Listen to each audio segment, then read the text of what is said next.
Hey guys, just real quick, I was doing some brainstorming and I wanted to share something with you. There are two things that you need to do to become financially prosperous, and one of the things you need to stop doing and one of the things you need to start doing better. First and foremost, the Bible says in Proverbs 22:7, the borrower is slave to the lender. If you are in debt and you want to become financially prosperous, you first need to start by getting out of debt. Second of all, in Genesis chapter 1, verse 28, it says, "And God blessed them and said unto them, Be fruitful and multiply, and replenish the earth and subdue it, and have dominion over the fish of the sea and over the fowl of the air and over every living thing that moveth upon the earth."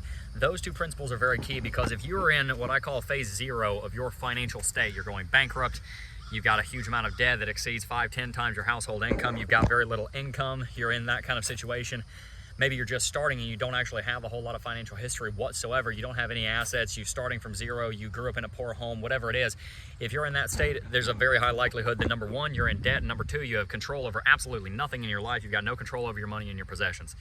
The Bible tells you to get out of debt, and the Bible tells you to be in control of your possessions. The very first thing that God said in the first chapter of the Bible was subdue it. That's the definition of financial sovereignty. Subdue it. Get in control and get out of debt. If you do those two things, you will be wealthy. You will have a 7-figure net worth or higher. So how do you do that? Well, getting out of debt, first and foremost, you got to pay off everything that is not your home, and then you got to be quick about paying off your house. And number two, what I like to talk about quite a bit, is financial sovereignty. You got to get in control of your money and your possessions, and the way you're in control is by a couple of different facets. First and foremost, you have to know what's going on. You have to be able to track what is happening with your money. You need to know where every single last penny is going every single month.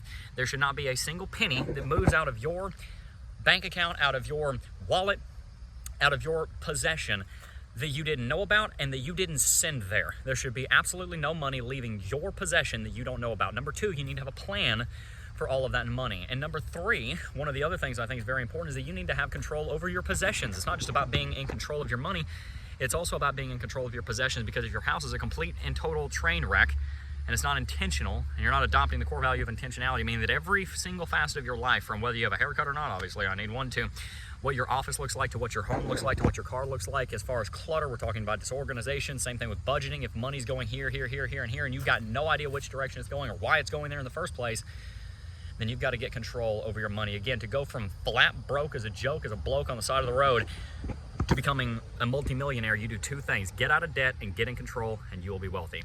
Peace.